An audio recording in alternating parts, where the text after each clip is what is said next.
Kaibigan, meron pa po akong ibahagi sa iyo muli na patungkol po sa ating buhay, physical at spiritual.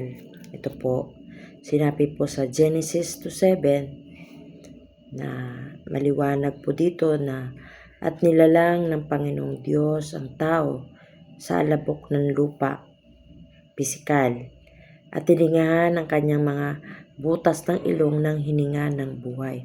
Kaya humihinga po tayo dahil nandito po ang Espiritu na ipinagkaloob sa atin ng Diyos. At ang tao ay naging kaluluwang may buhay. Kaya nakakaranas po tayo ng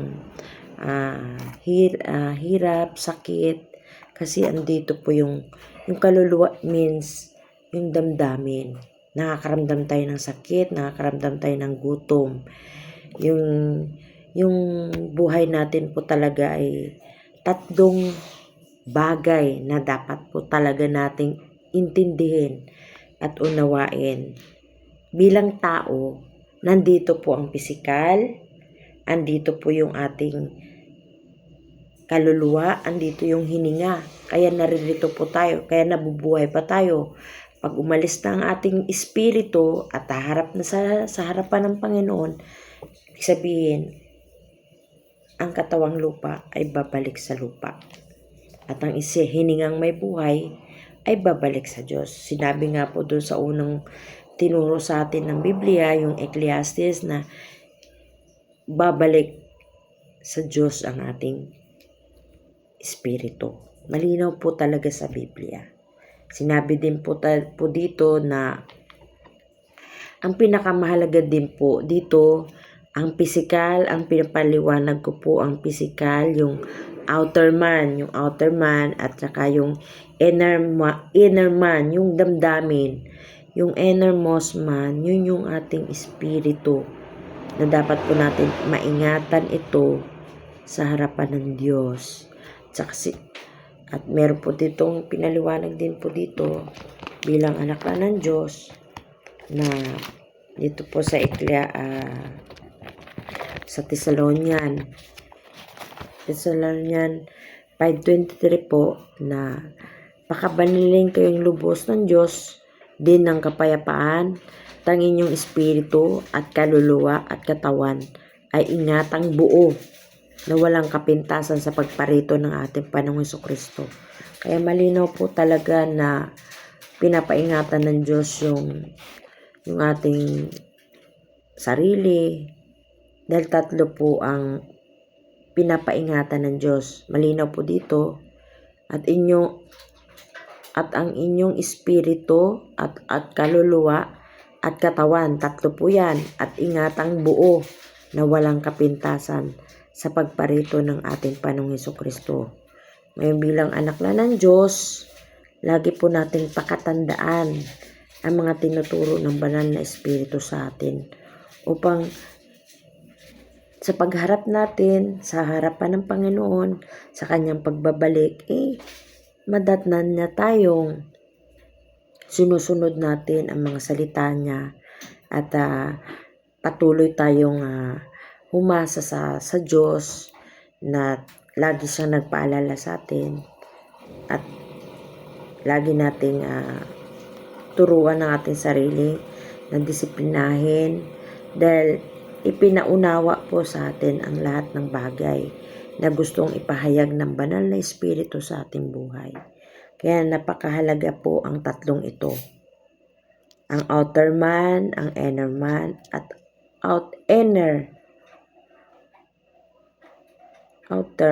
innermost man. Ito po kasi ang makakaranas ng itong dalawang to. Itong dalawang to, yung inner man tsaka innermost man. Itong dalawa, kasi ang physical death po yan, doon po yan pupunta sa alabok. Babalik po tayo sa alabok. Yung dalawang ito, dahil ito po nakakaramdam ng sakit, ng hirap. Pero kung ikaw ay anak ng Diyos, tinanggap mo ng totoo ang Panginoong Hesukristo, mararanasan mo ang buhay na walang hanggan. Yun yung everlasting life. Yung buhay na walang hanggan na pinagkaloob sa atin ng Diyos. Makakamtan natin ito sa pamamagitan ng Panginoong Hesukristo.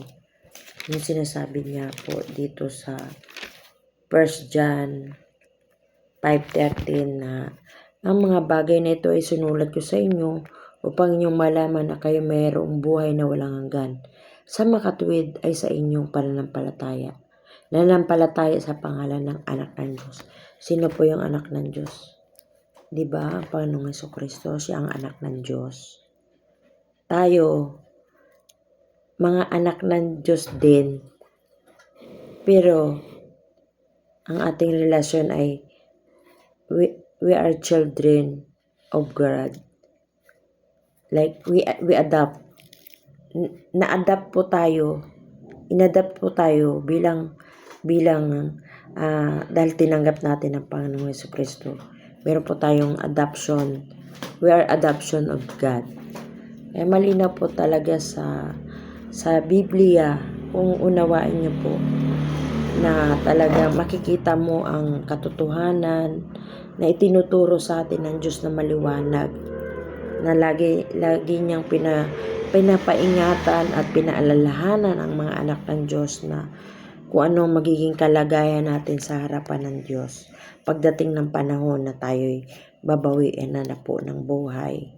Na kasi po doon po sa pangalawang buhay ay hindi na pwedeng maaaring magsisi dahil pinakita niya na po sa Lucas po, sa aklat ng Lucas, na hindi po ang buhay ang